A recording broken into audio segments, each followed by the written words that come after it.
Shalom and welcome to Yeshiva B'nai Noach. I'm Tom Averna. This is the Beginning Biblical Hebrew course. Today we start a brand new chapter, chapter 19, as we look at numbers for the first time and also the verbal form of commands. And we'll be reviewing that chapter here today. We start with the oral review, and I have to confess this one is a strange one. It's called Name That Tune, page 194, and it's different songs that you may or may not know, depending on how old you are. A lot of these are campfire songs that probably from the, I don't know what era, but probably even before my time to some degree. Some of them are fairly new, at least new to me in my time.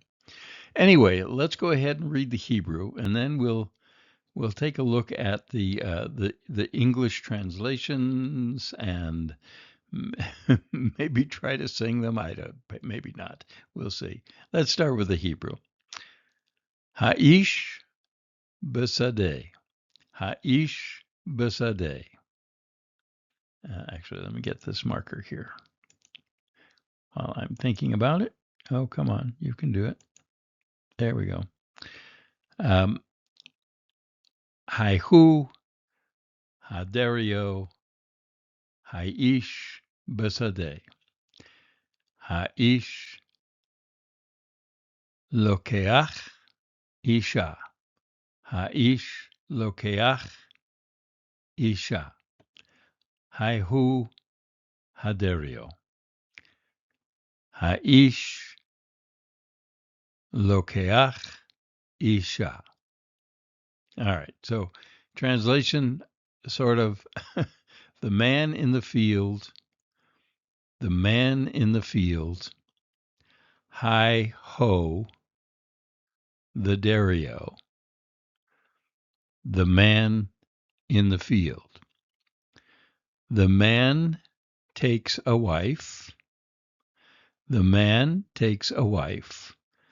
Hi ho, the Dario. The man takes a wife.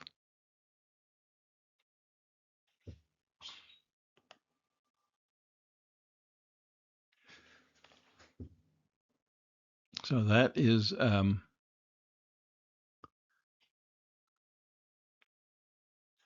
Name That Tune. And I know I've heard this before. And hi ho, the Dario, the man takes a da-da-da-da-da, something like that is the tune. If you're at all interested, I suppose you could look it up. Hi ho, the Dario would probably give you that information.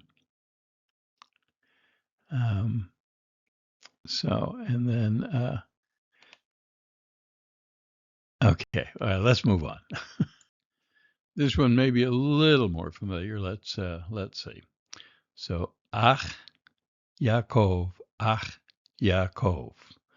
Ata Yoshev, Kol Kore Ata, Kol Kore Ata. Dinig, ding, this would be the English word of ding. So ding, dong. Ding, dong. Of course, in Hebrew, we don't really have two consonants together without something in between them. But again, this is the Hebrew spelling of an English word, so that's going to be kind of hard to do other than to say the English word in this. All right, so what is the song? Ach Yaakov, Ata Yoshev. Does that sound familiar? Yeah. Brother Jacob, you are sitting. A sound is calling now, Ding, ding, dong, ding, ding, dong. There you go. Brother Jacob. Next. All right, another song that's familiar, a little more familiar perhaps. Reading the Hebrew. Le, uh, Le McDonald Hazaken Haya Sade E-I-E-I-O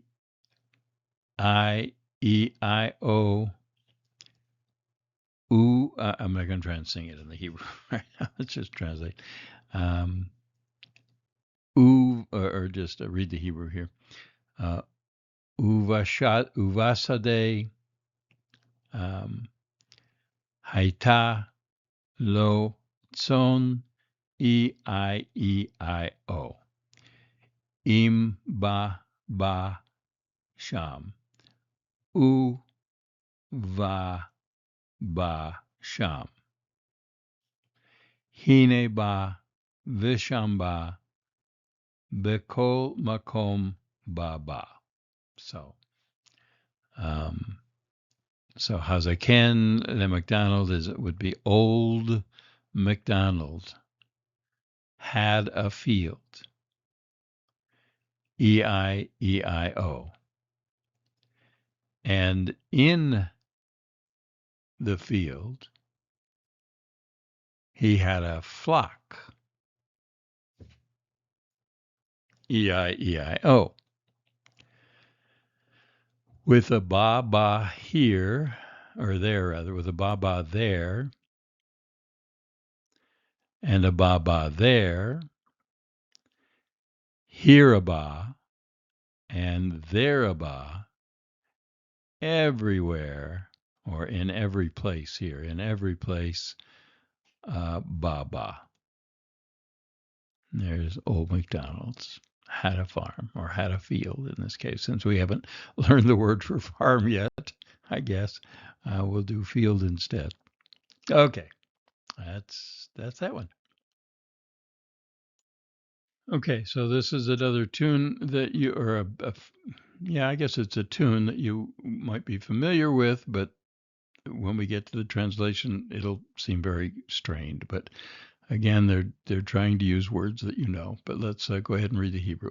So Yaakov the Yaakova alu al hahar the yichu kali mayim.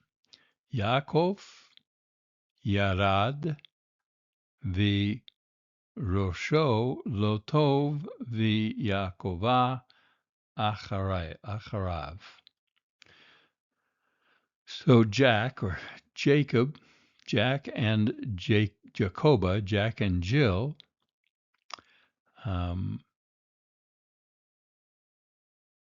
went up or went upon the hill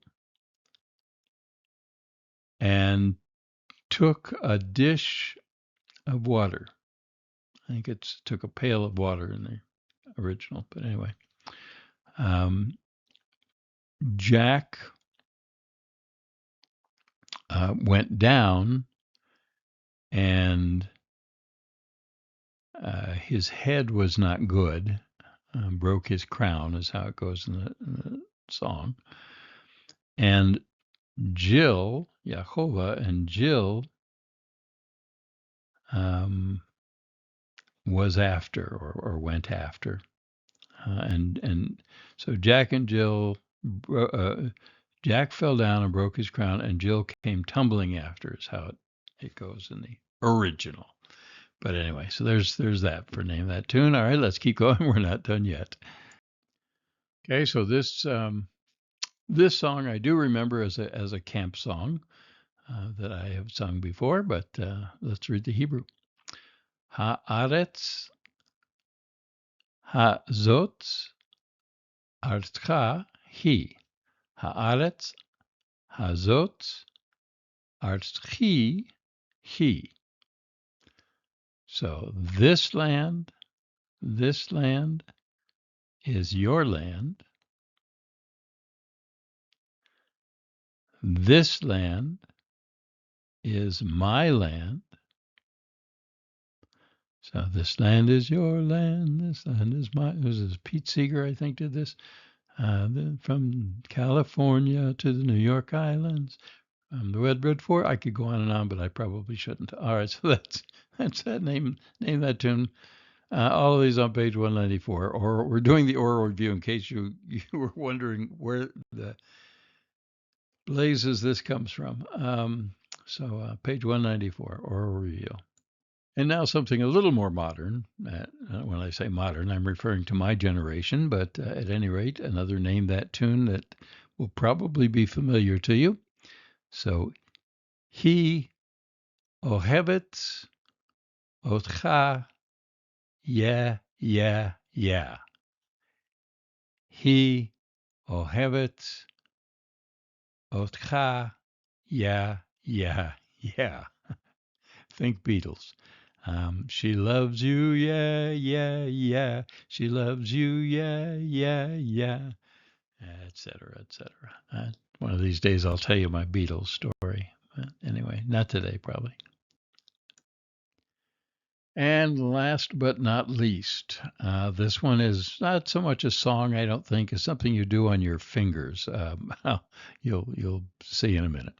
So, ha behema, ha ketana, hazot, holechet, ha'ira. Ha behema, ha ketana, hazot, yoshevet babayet. Ha behema, ha ketana, hazot, אוכלת בשר. הבהמה הקטנה הזאת לא אוכלת דבר. הבהמה הקטנה הזאת קראה אי כל הדרך הביתה. All right, so translation, sort of literal. So this little animal goes to the city. This little animal sits in the house. This little animal eats meat. This little animal doesn't eat a thing. This little animal cries or calls ee all the way home or homewards. All right, so remember, any of you ever do that? Again, if you're my age, which probably most of you aren't, you may remember doing this one. You do it on your hands. You kind of put down, this little piggy went, and this little piggy went, and this little piggy went, and this little piggy went. But anyway, so that's the name of that tune, oral review, and we bid it a fond farewell. So here's the vocabulary for chapter 19. A little differently set up here. I do include a note here that is also in your book, or a couple of notes. So as far as your book goes, you have this going straight across, just in case if that's at all confusing to you. But it starts out with the masculine gender, the feminine gender, the word pair form, masculine, and the word pair form, feminine. So we'll just read through it, and then we'll talk about some of the things to look at and some of the notes here. So we'll just read them straight across. So we have echad, achat, achad, achat.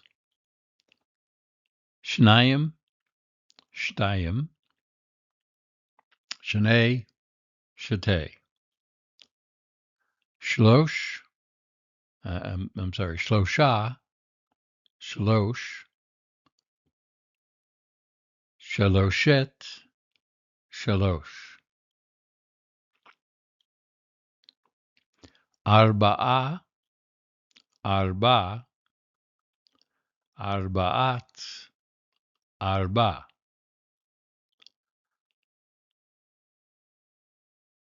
Chamisha, chamesh, chameshet, chamesh, shisha, shesh, sheshet, shesh. Shiva'a, sheva, shivat, shiva. Shmone, shmone, shmonat, shmone. Tisha, tesha, tishat, tisha.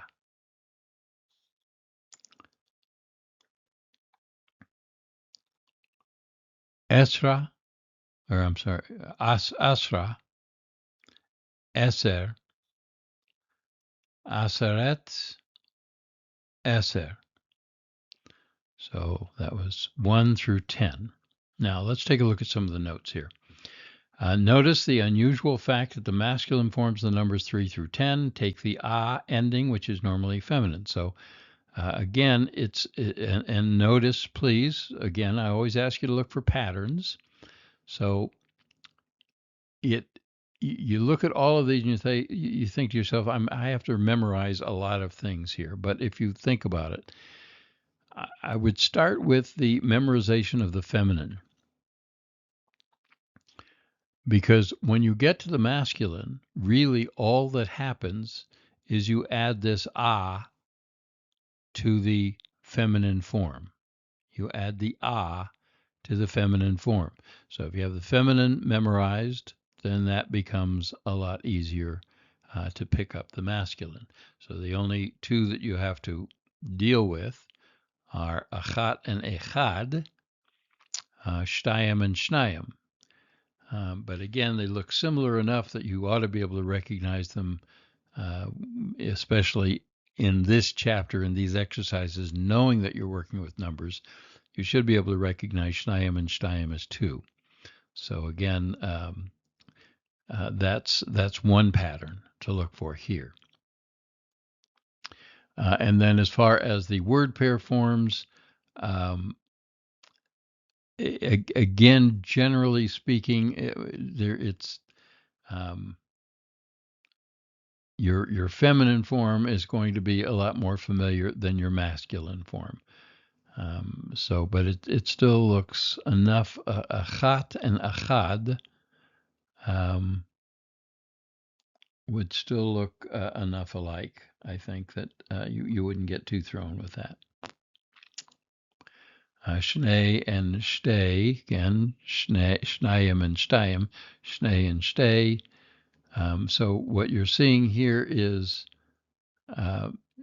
with 2, you actually have a plural form in the word pair for both the masculine and feminine. And then shloshet as opposed to shalosh. Shalosh, again, very similar, voweling different, but very similar.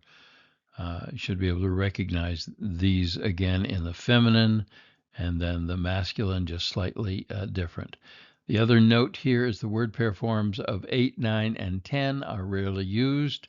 So you probably, it doesn't say this, but I don't think you'll see a lot of these in the exercises. So you're just focusing here on these things. But again, the feminine you should be able to pick up as far as the word pair form, similar enough. And then you should be able to recognize the similarities, especially in this chapter, knowing that this is what you're working with. Okay, so not quite as much difficulty as you might think initially in putting these together. And the other note, I don't know if I'll talk about this later, I'll mention it right now. But the other note is that in counting, like in doing math or in any kind of counting, you always use the feminine form. So this form is the most important one to really get a handle on. Okay. All right, let's go on. And finishing up your vocabulary, so you also have esrim, which is 20. And just note that 30 through 90. So eser is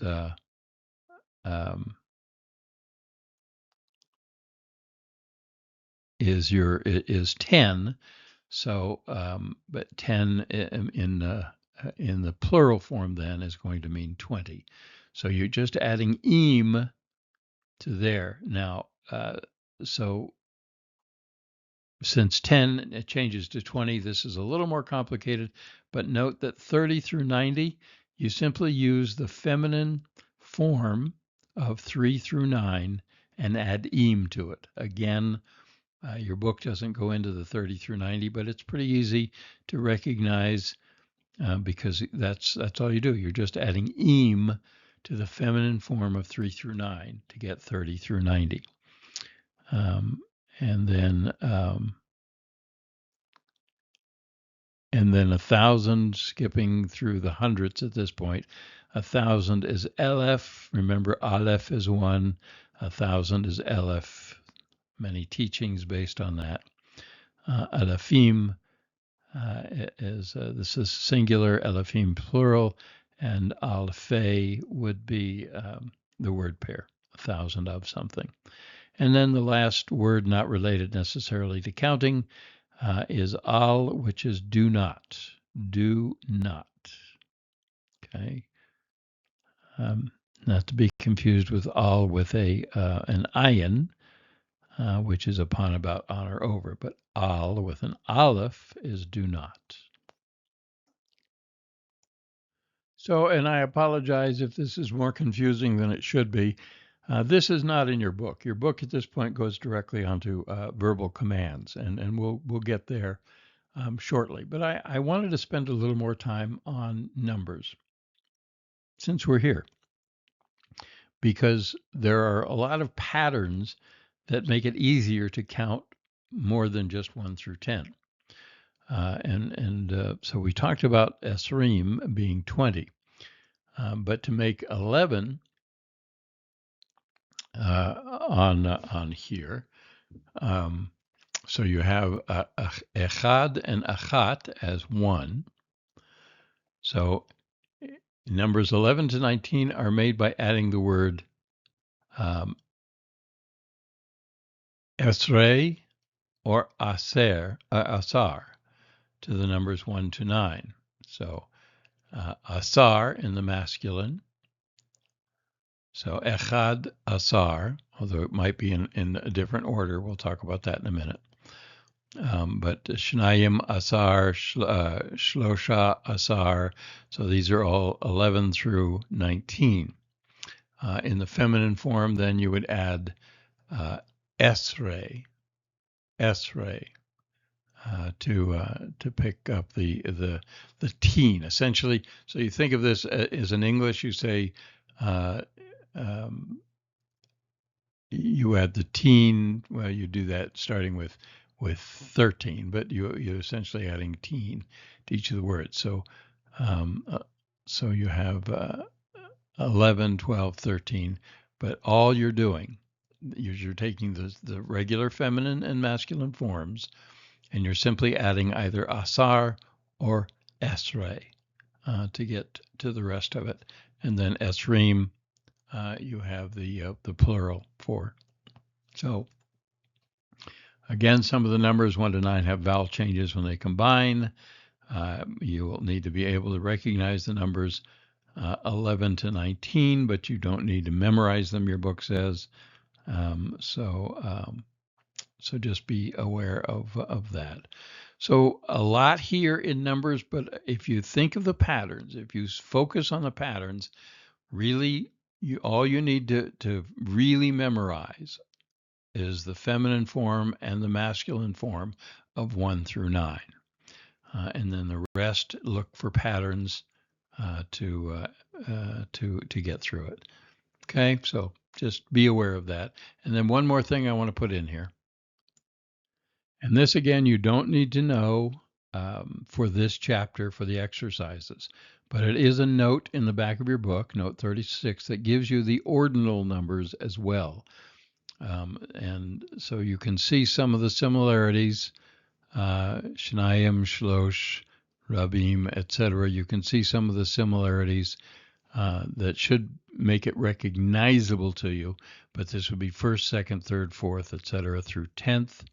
Again, notice that instead of the hey that you added, when I said you take the feminine form and add a hey, for the ordinal numbers, you add a tav, but same concept. You're simply taking the feminine form and adding a tav. So if you want to spend your time learning these, I think it would be a good thing to do, but you certainly don't have to as far as getting through this chapter. But I wanted to give you that information so that you have it and you can work with it however you want from this point on. All right, let's get back to your book now. This is on page 195 at the bottom. As we begin to look at commands, so the command form of verbs. If you think about it in English, verbs have one command form which is used when addressing a male or female, an individual, or a group. So it doesn't change. It's the same. David, go to the store. Leah, go to the store. Gentlemen, go to the store. Ladies, go to the store. It's going to be the same in English. However, in Hebrew, not so simple. Each verb has four command forms. Okay, so you have the singular, masculine, singular feminine, masculine plural, and feminine plural. And the form used depends on the person or person's address. So the feminine plural command is rarely used, therefore will not be included in the exercises. So good news there. You just have to work on the masculine forms as far as the book is concerned. But be aware. So here's an important pattern to recognize, that the command forms are the same as the imperfect you form. In other words, it takes the same lettering, the same essential voweling from the you form of the imperfect. Right? So you have tishmor, and here you just have shmor. Here you have tishmeri, and here you have shimri. Tishmeru, shimru. Tishmirna, and here you have shmor na. So again, recognizable as shamar, guard, but it's not past tense because you don't have the kamats here, and it's not imperfect, it's not future tense because you don't have the prefixes or suffixes added to it in the same way. All right, so that's one way to recognize it. So you see this form, you say, oh, this must be past tense because it looks a wait, but it's not because it doesn't have a kamats.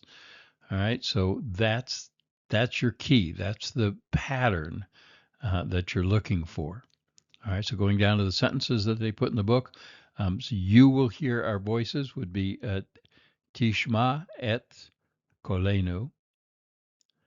But here our voices in the command form would be Shema et kolenu, exclamation point. And that oftentimes will be your clue that you've got a command here. Same thing with this one. You will open the gates. Tiftachu et ha sha'arim. And then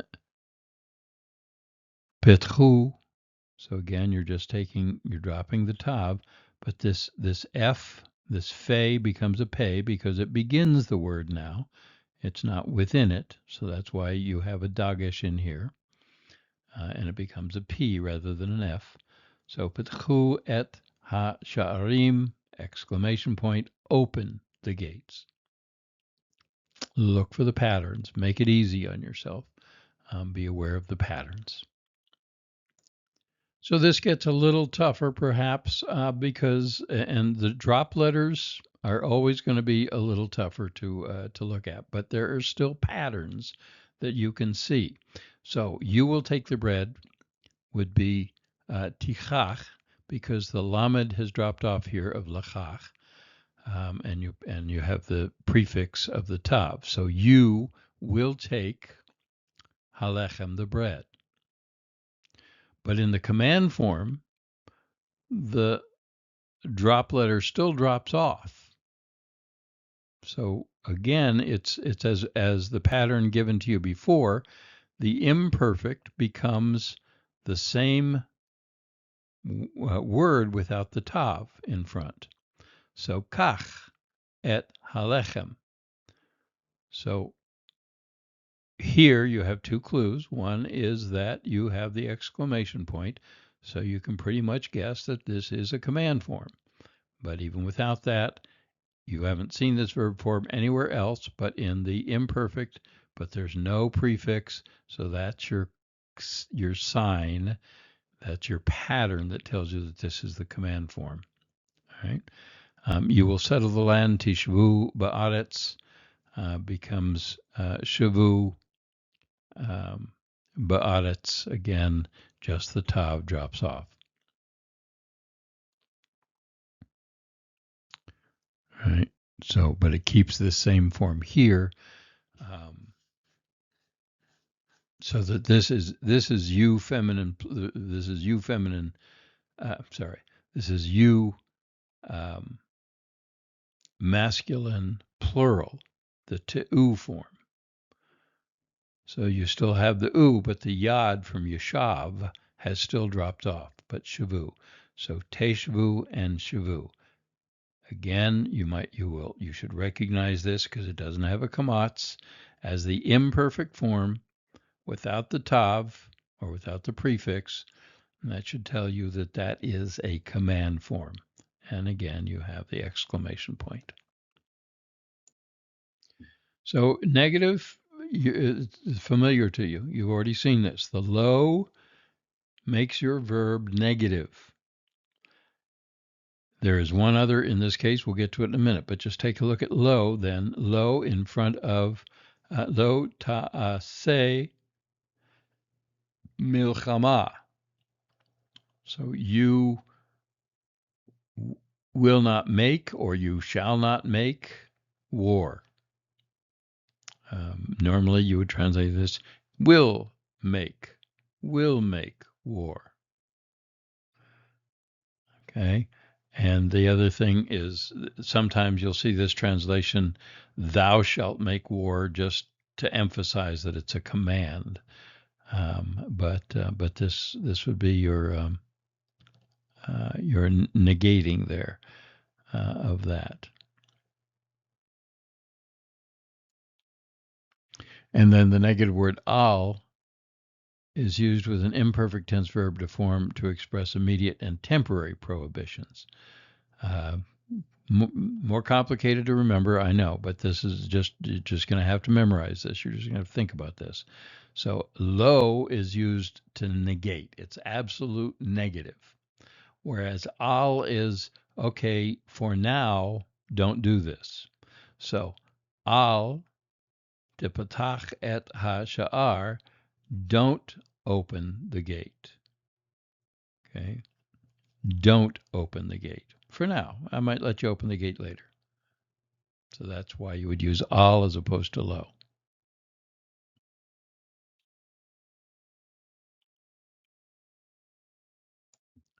So now your book gets back to numbers on page 197 and gives you a little more information on how they would appear in a sentence using a number. Hebrew numbers usually appear in a sentence immediately before the nouns that they describe. And number one is the only exception. As you've already learned, the number one appears after the noun it describes. So ish echad, one man. So man one.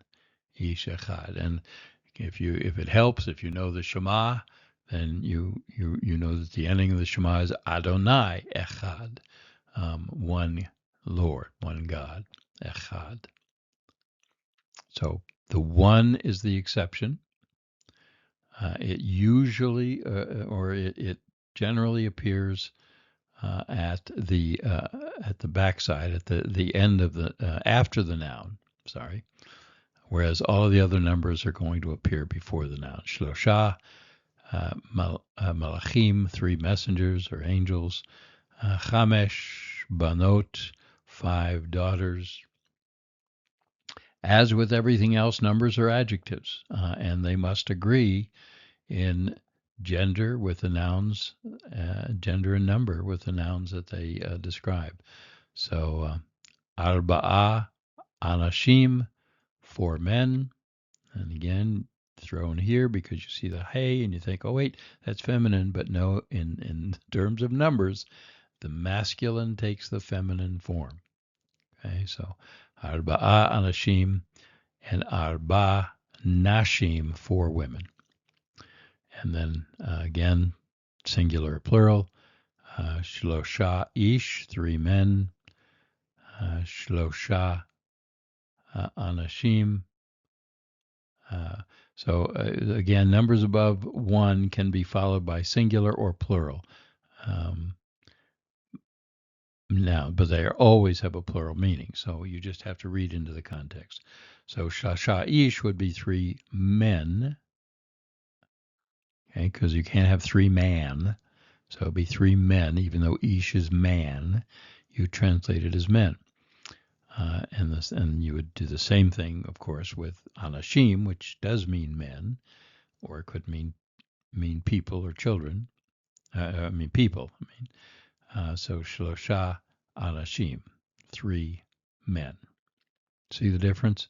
So all they're saying is, if it's got to match. It's got to match. So if it's a singular noun, the number has to be in the singular form, but it doesn't change the fact that the number 3 is plural, even though it's in the singular form. So it's 3 men. Shlosha ish. Shlosha anashim. All right. And your book here on page 198 gives you the numbers 11 to 20. I've added those, as you may recall, earlier on, along with the notes that you don't need to memorize them. But I gave you those forms earlier, so that's we're skipping that here. We're going to word pair forms of numbers. Talk about that. Numbers in Hebrew have word pair forms as well as masculine and feminine forms. Word pair forms are generally translated the same way as the number itself. So you have Asara Yamim, 10 days, or Asaret Yamim, 10 of days. But you don't say that. You just say 10 days. But the word pair form of a number usually appears before a definite noun. So, Chameshet Hanashim, the 5 men. Shnei Bnei Yaakov, the 2 sons of Jacob. So, if you have a definite noun, it most likely will have, and it has a number in front of it. That number is going to be in the word pair form, but you don't translate it as a word pair.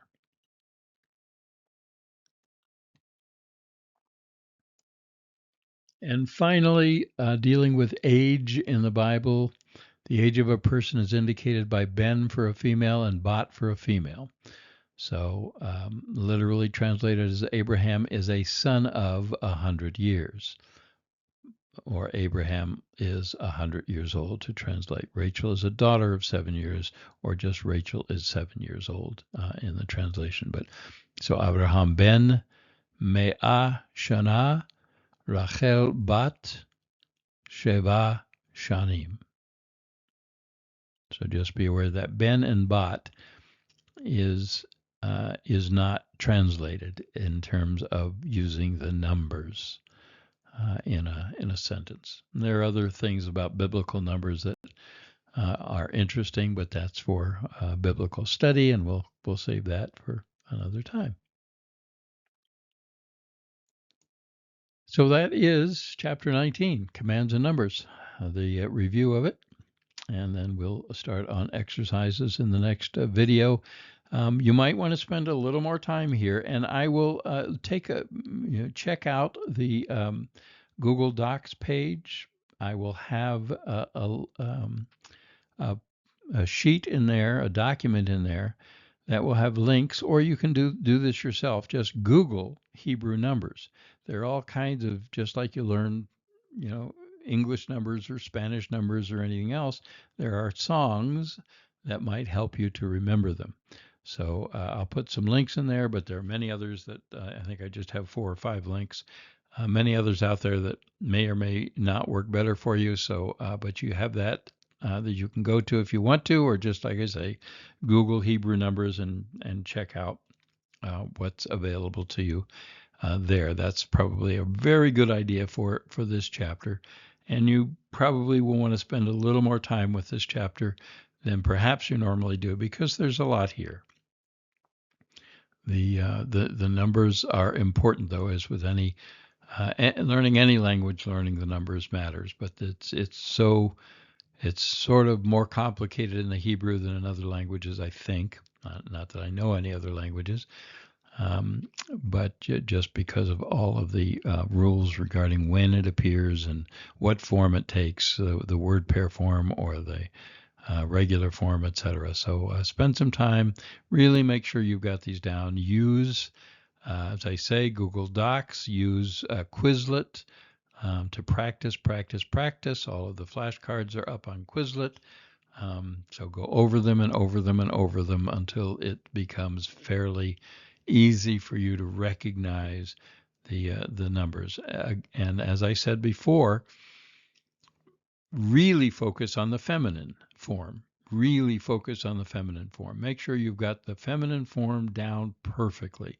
And then the other forms will come from that. But that's your most important work here, is to get those feminine forms in all in word pair and in regular format, and even in the ordinal numbers. All of that is really dependent on the feminine form of numbers to begin with. So make sure you spend the time looking at and studying and practicing your numbers, and of course the commands as well.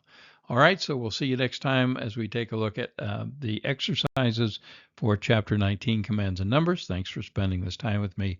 For Yeshiva B'nai Noach, I'm Tom Averna. Shalom.